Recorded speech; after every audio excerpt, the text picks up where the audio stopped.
Alors les amis, après donc le discours du président Laurent Gbagbo à Port-Boué, j'ai une partie qui m'a interpellé, il fallait que j'en parle. On écoute et juste après, on décortique. Que moi, Gbagbo Laurent, je ne serai pas digne d'être candidat parce que j'ai volé. Est-ce que vous entendez ça? Je ne suis pas un voleur. Et ceux qui ont fait la liste savent que je ne suis pas un voleur. L'ancien chef d'État dit qu'il n'est pas un voleur. Mais vous savez, dans la vie, il y a ce qu'on appelle la loi de la causalité. La cause à effet. L'effet boomerang. C'est tout ce que tu donnes, tu retombes là-dessus, sur la tête des hommes. On se souvient des années 90. Cette chanson est une illustration parfaite des débuts des années 90. On écoute ça.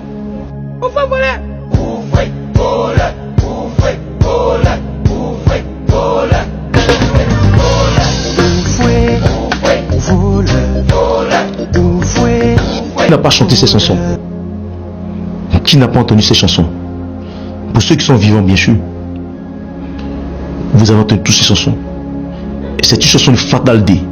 Et il va plus loin en disant cela. Écoutez bien. Quel jeune ivoirien de mon âge n'a pas chanté ce refrain?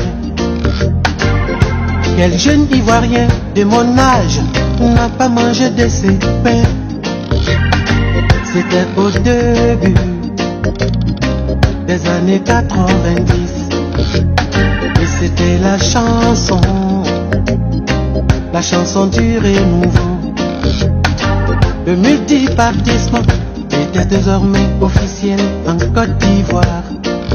Alors monsieur Laurent Gbagbo, est-ce que celui qui a fondé la Côte d'Ivoire moderne, celui qui s'est battu pour que la Côte d'Ivoire ait son indépendance, qui a lutté pour l'arrêt du travail forcé, est-ce que vous l'avez une fois vu voler vous-même? Mais vous avez instrumentalisé les gens, à le traiter de voleur, à l'insulter dans toutes les rues d'Abidjan, dans toutes les rues de la Côte d'Ivoire. Parce que le père fondateur part dans sa tombe avec cette humiliation. Tout ça à cause de vous. Vous avez bafoué son honneur. Vous avez bafoué sa dignité. Alors voici ce que le vieux a dit avant de partir. Vous qui n'avez rien, ma politique vous a permis de sortir du trou. C'est vous qui allez me traiter de voleur. Ça, c'est ce que le vieux a subi venant de vous, monsieur Laurent Gbagbo. Vous avez instrumentalisé les gens à saluer son honneur. Et aujourd'hui, on voit sur le plateau de télévision Steve Biko qui parle de dignité, qui parle de vous, votre dignité. On va écouter ça. C'est parce que le discours du président Laurent Gbagbo il comporte des valeurs. C'est un homme, c'est un leader qui est au combat pour défendre sa dignité, pour défendre son honneur. Mais eux, ils ne le comprennent pas parce qu'ils n'ont pas le sens de l'honneur. Ils ne le comprennent pas parce qu'ils n'ont pas le sens de la dignité. Il ne dit pas que je vais me battre parce que mon rêve absolu c'est d'être président. Il dit je vais me battre pour mon honneur. Il parle de votre dignité. Donc vous avez une dignité à défendre.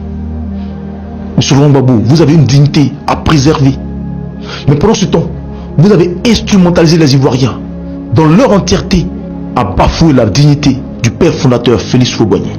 Vous avez instrumentalisé la jeunesse, les étudiants d'alors, les enseignants d'alors, à bafouer la dignité et l'honneur de celui qui s'est battu pour l'indépendance de la Côte d'Ivoire.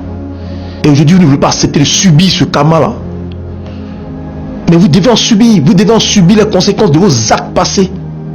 Parce que c'est ce que vous avez sémé que vous récoltez aujourd'hui. Vous avez permis à ce que les personnes manquent du respect au père fondateur. Et aujourd'hui, vous demandez qu'on respecte votre dignité, mais vous n'avez pas de dignité.